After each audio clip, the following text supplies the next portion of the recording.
On Saturday evening, President Milei gave a televised speech before a half-empty Congress. This was his second State of the Nation speech, a kind of progress report for the Milei plan so far. It was predictably upbeat and positive, but he's got a lot to celebrate. It's been a good year. But rather than pick over the bones of what, on the whole, was a rather unexciting presentation, I thought I'd have a look at how things have changed in the day-to-day lives of ordinary Argentines.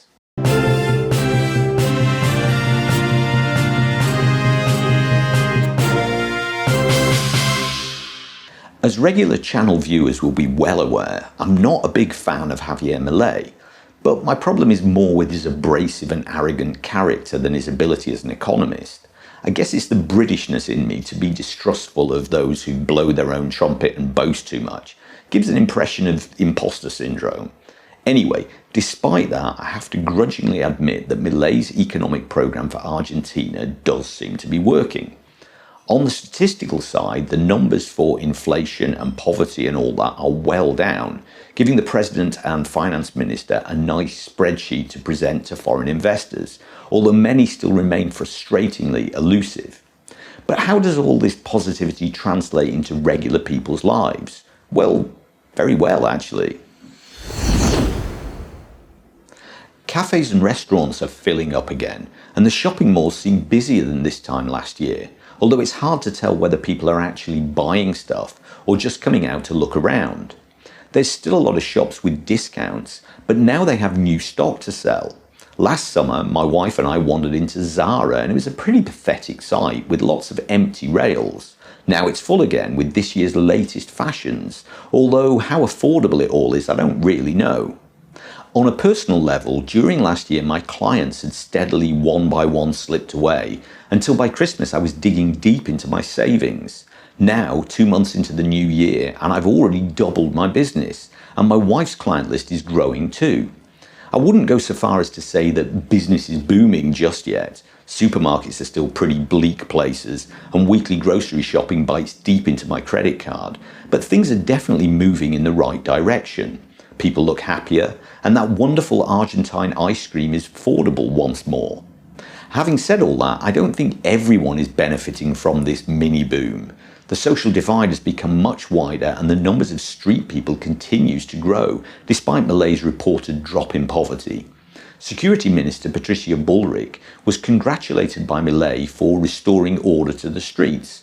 And so far this summer, there's been none of the large demonstrations that used to regularly block up the city centre during previous governments. Although it does beg the question, where did all those people go? Are they now satisfied with their improved living conditions, as Milei would like to suggest? Or are the poor simply less visible, having been cowed into submission by the harsher policing policy which was introduced almost immediately Milei took power last year? Still, out of sight, out of mind, I suppose. These people were never going to vote for Milei anyway, so why should he care? I'm a bit suspicious of the consistently improving inflation figures, and from personal observations, I think it might all be just a sleight of hand. Milei seems to be working magic, but everyone knows that magic isn't real. It's all about tricks and misdirection.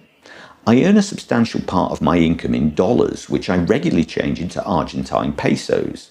For quite a few years, through ever-increasing inflation and devaluations, prices in pesos went crazy, but the spending power of my dollars stayed pretty much the same.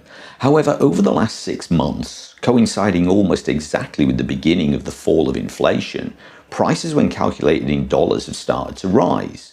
Most people don't use dollars as frequently as I do and so probably aren't aware of this, but it's been very obvious to me. Admittedly, I'm not an economist and have no idea how these things work, but it's like the published rate of peso inflation is simply moving over to an unpublished dollar rate. So things have been mostly smooth sailing during Milei's first year, but there are stormy seas ahead. The Cryptogate scandal is a much bigger deal than it may seem and strikes at the financial trust that potential investors can have in the Milei government. And the new world order that's being created in the USA looms large over everything. So is Milei's apparent success just a bubble, or will it prove to be something longer lasting? And what could the future hold for Argentina in the coming year? Let me know your thoughts in the comments. And don't forget to like, share and subscribe for more updates on Argentina's biggest news stories. If you want to support the channel, you can buy me a coffee in the link below, and I'll see you next time.